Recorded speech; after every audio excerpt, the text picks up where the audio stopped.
The public at large has a hard time understanding how often innocent people are wrongly convicted.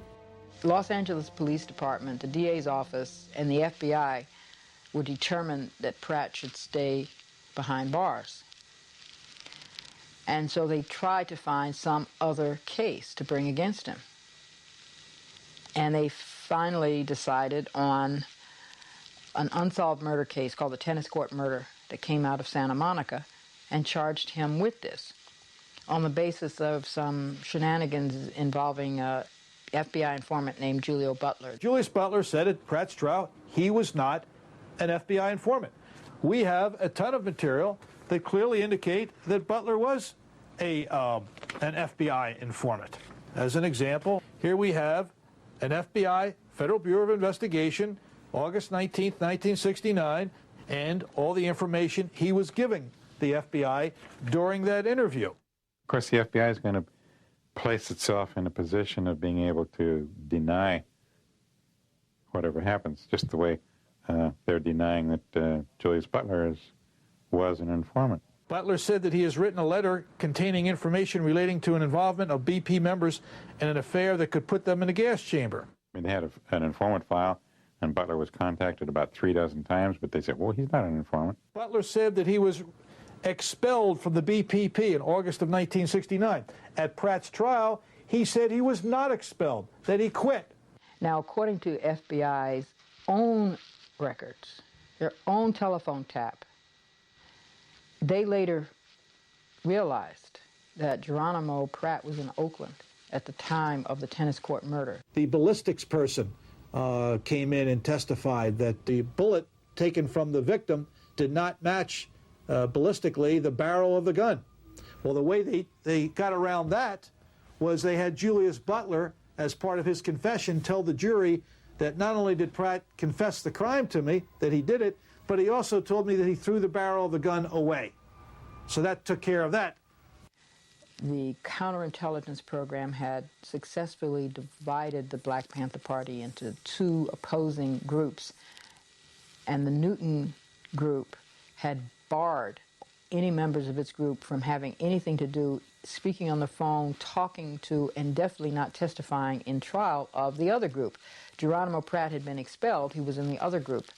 And so almost all the people who had attended these staff meetings in which he was present, in which I was present, were unable, upon pain of being expelled from the Panther Party, to testify. This murder in Geronimo's case clearly was not Geronimo. Then those government agents need to be brought to justice. And that's the responsibility of people in this country at this point in time.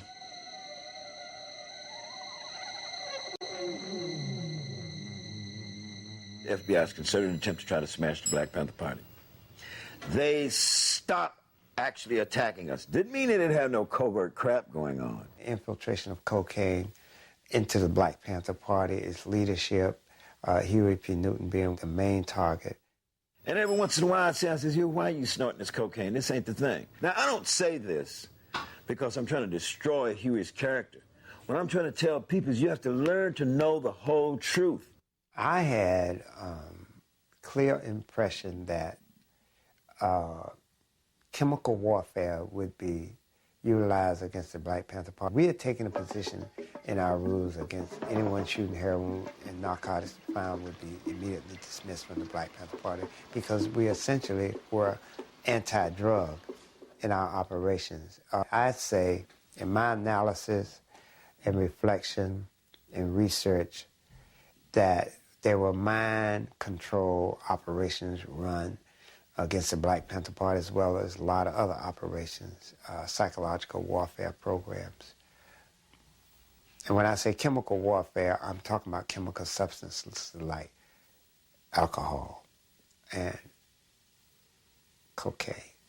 MKUltra was what you might call a research program by the CIA to determine if psychotropic drugs, mind-altering drugs, might be used for intelligence purposes, either for chemical warfare, for the interrogation of intelligence assets, or the neutralization of targets. See, you have to remember, if you read some of the COINTELPRO documents, they had a psychological profile on Huey. on me, on Eldridge. They knew they could use Huey, and they knew that they could trick Eldridge into a certain level of thinking. So, they had developed this over a period of time. Now, here we got a situation where you got some party members that talk to me that they believe Huey got duped in to, on a small scale level, methodologically destroying the party. And the party basically went from a people's organization to Huey's private army. That's basically what happened. It was agreed that I would run for mayor of Oakland, and then Huey insisted that Elaine Brown had to run for city councilwoman at large. We lose the goddamn campaign. And then I found out late May 1974, that Huey was trying to take over the drug trade in Oakland, California. So I said, Huey, the party is over. But if I could get a virtuous woman,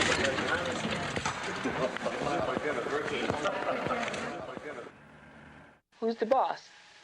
Well, in a human society, there aren't really any bosses, but who is the real leader and who is the person whose words are most meaningful to the party as a whole? There isn't any question about it. I mean, it always, that Huey is that person.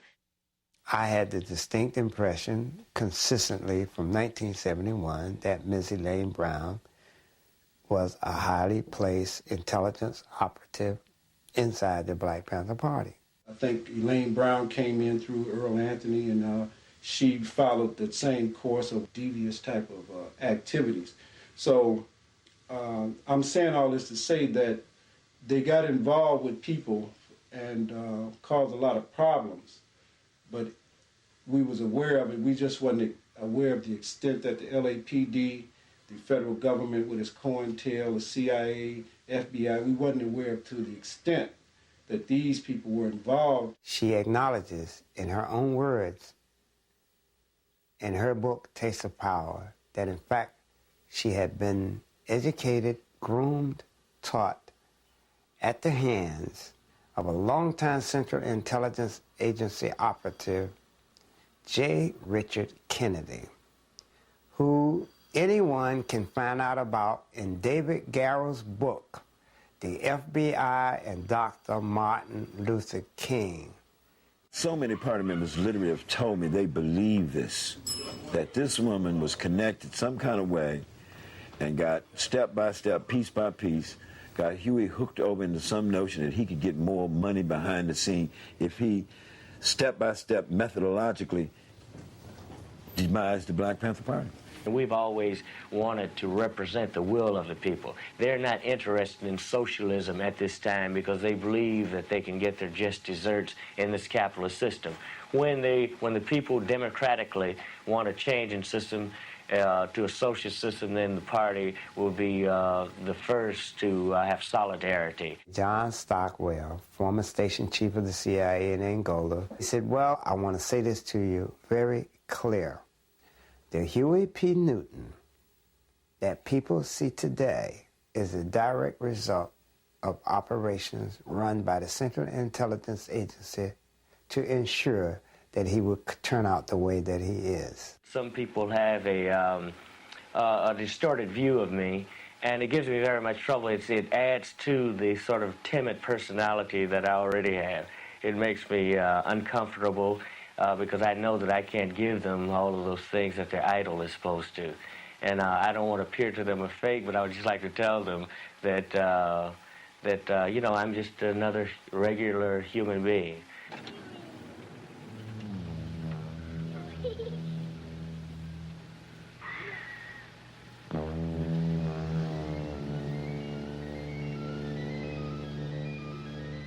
Huey P. Newton was never the same.